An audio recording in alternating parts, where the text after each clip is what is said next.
এবং 21 লক্ষাধিক মৃত ভোটারকে তালিকা থেকে বাদ দেওয়া হয়েছে। নারী ভোটারদের যথাযথ অন্তর্ভুক্তির অভাবে পুরুষের সাথে নারী ভোটারের ব্যবধান বেড়ে প্রায় 29 লক্ষে গিয়ে দাঁড়ায়। বাদ পড়া নারী ভোটারদের মাঝে সচেতনতা সৃষ্টির মাধ্যমে সেই ব্যবধান উল্লেখযোগ্যভাবে কমিয়ে আনা হয়েছে। আইন সংশোধন করে ভোটার হওয়ার যোগ্যতার তারিখ প্রতি বছর 1 জানুয়ারির পরিবর্তে কমিশন কর্তৃক নির্ধারিত দিনে নির্ধারণ করা হয়েছে। এর ফলে 31 অক্টোবর 2025 পর্যন্ত যোগ্য তরুণ ভোটারগণ ভোট দিতে পারছেন। গত 18 নভেম্বর প্রকাশিত তালিকা অনুযায়ী বর্তমানে দেশে ভোটারের সংখ্যা দাঁড়িয়েছে 12,76,95,183 জনে। এর মধ্যে পুরুষ ভোটারের সংখ্যা 6,48,14,907 জন এবং নারী ভোটারের সংখ্যা 6,28,79,042 জন। গত এক বছরে নির্বাচন কমিশনের সক্ষমতা বৃদ্ধির পাশাপাশি সংশ্লিষ্ট সকলের জবাবদিহিতা বাড়াতে আমরা বহুবিধ আইনি ও কাঠামোগত সংস্কার সম্পন্ন করেছি। গণপ্রতিনিধিত্ব আদেশ এবং রাজনৈতিক দল ও প্রার্থীদের আচরণবিধিতে যথাযথ পরিবর্তন, সংশোধন ও পরিমার্জন করা হয়েছে। নির্বাচন ব্যবস্থা সংস্কার কমিশনের বিভিন্ন সুপারিশের পাশাপাশি নির্বাচন কমিশনের নিজস্ব মূল্যায়ন ও অংশীজনের পরামর্শের ভিত্তিতে এসব সংস্কার করা হয়েছে। এই উদ্যোগ সফলভাবে সম্পন্ন করতে সহযোগিতার জন্য আমি অন্তর্বর্তীকালীন সরকার, নির্বাচন ব্যবস্থা সংস্কার কমিশন ও জাতীয় ঐকমত্য কমিশন সহ সকল অংশীজনদের জানাই আমার কৃতজ্ঞতা। প্রিয় দেশবাসী, বিভিন্ন কারণে এবারের নির্বাচন আমাদের জাতির ইতিহাসে অনন্য ও গুরুত্বপূর্ণ। প্রথমত, প্রকৃত গণতান্ত্রিক ধারা পুনঃপ্রতিষ্ঠার পাশাপাশি কাঙ্ক্ষিত সংস্কার প্রশ্নে সিদ্ধান্তের নির্বাচন এটি। এবার জাতীয় সংসদ নির্বাচন ও গণভোট একই দিনে অনুষ্ঠিত হবে, যা একটি নতুন অভিজ্ঞতা।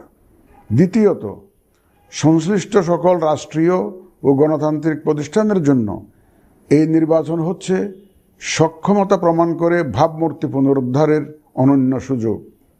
তৃতীয়ত, দীর্ঘ গণতান্ত্রিক আন্দোলন সংগ্রামের পর দেশের স্বার্থে রাজনৈতিক দলসমূহের মাঝে সৌহার্দ্যপূর্ণ গণতান্ত্রিক প্রতিযোগিতার ধারা প্রবর্তনের দাবি রাখে এই নির্বাচন।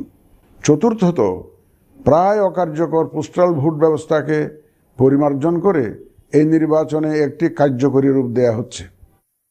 বিশেষ করে বাংলাদেশের অন্যতম চালিকা শক্তি আমাদের রেমিটেন্স যোদ্ধা তথা প্রবাসী বাংলাদেশি ভোটারদের প্রথমবারের মতো ভোটের আওতায় আনা হচ্ছে।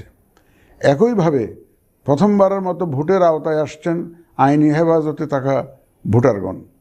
এছাড়াও নিজ নির্বাচনী এলাকার বাইরে কর্মরত সরকারি কর্মচারী এবং নির্বাচন অনুষ্ঠানের সাথে সম্পৃক্ত ব্যক্তিগণ পোস্টাল ব্যালটের মাধ্যমে এবার ভোট দেবেন। প্রিয় ভোটারবৃন্দ, ভোট আপনার শুধু নাগরিক অধিকারই নয়, বরং পবিত্র আমানত ও দায়িত্ব। এই দায়িত্ব সচেতনভাবে আপনারা পালন করবেন, এই আমার বিশ্বাস। যে কোনো ভয়ভীতি, প্রলোভন, প্রবঞ্চনা এবং সীমাবদ্ধতার ঊর্ধ্বে উঠে নিঃসংকোচে আপনাদের ভোটাধিকার প্রয়োগ করুন। আপনাদের নিরাপদ ও উৎসবমুখর অংশগ্রহণ নিশ্চিতকল্পে সংশ্লিষ্ট সকল প্রতিষ্ঠান ও বাহিনী কাজ করবে। ধর্ম, গোত্র, গোষ্ঠী, লিঙ্গ নির্বিশেষে সকলে এই আনন্দ আয়োজনে অংশগ্রহণ করুন। পরিবারের প্রতিবন্ধী, বয়স্ক ও সন্তান সম্ভবা মা সহ সকলকে নিয়ে ভোট দিতে আসুন। আমি আশা করি আপনাদের স্বতঃস্ফূর্ত অংশগ্রহণের মাধ্যমে ভোটের অনুষ্ঠান উৎসবে রূপ নেবে। প্রবাসে বসবাসরত প্রিয় ভোটারগণ, প্রবাস থেকে ভোটদানের জন্য নিবন্ধন কার্যক্রম গত 18 নভেম্বর থেকে চলমান আছে। আগামী 25 ডিসেম্বর পর্যন্ত পোস্টাল ভোট বিডি অ্যাপের মাধ্যমে পৃথিবীর যে কোনো স্থান থেকে ভোটদানের জন্য আপনারা নিবন্ধন করতে পারবেন। আপনারা এই সুযোগ গ্রহণ করে ভোটে অংশ নিন, দেশ গঠনে আপনাদের অধিকার বুঝে নিন। প্রবাসী ভোটারগণ ছাড়াও দেশের ভিতরের 3 ধরনের ভোটার পোস্টাল ব্যালটে ভোট দিতে পারবেন, যা ইতিমধ্যে উল্লেখ করেছি।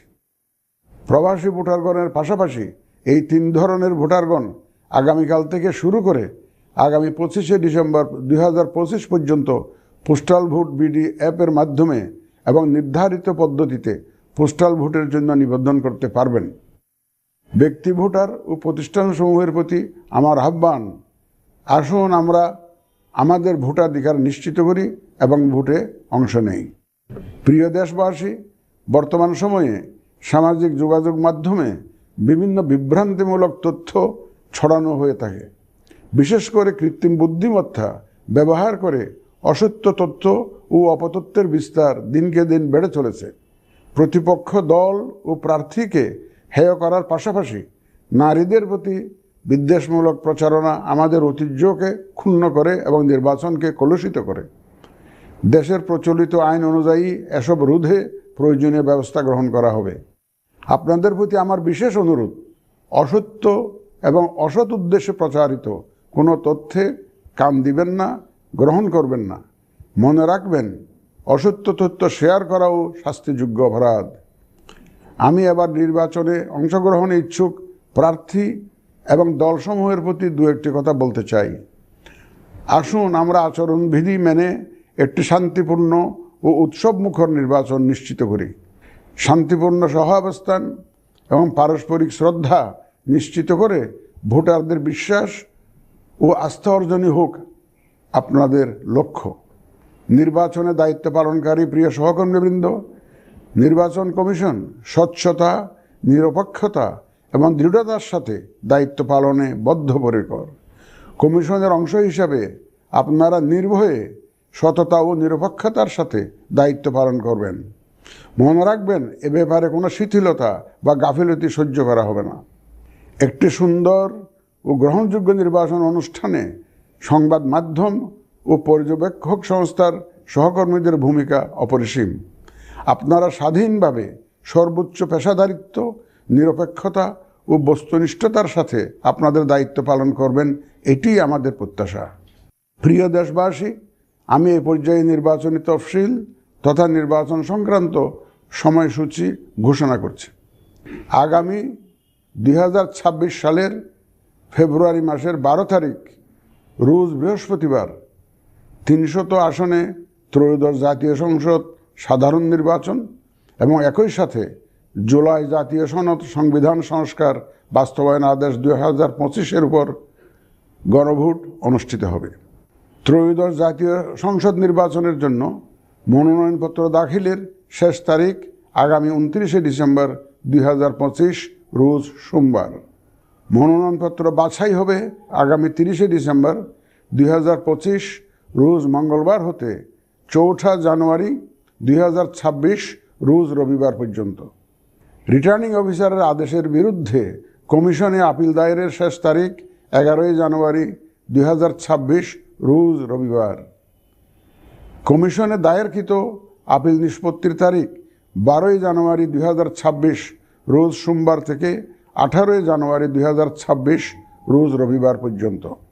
প্রার্থিতা প্রত্যাহারের শেষ তারিখ 20 জানুয়ারি 2026 রোজ মঙ্গলবার। রিটার্নিং অফিসার কর্তৃক চূড়ান্ত প্রার্থী তালিকা প্রকাশ ও প্রতীক বরাদ্দ 21 জানুয়ারি 2026 তারিখ রোজ বুধবার।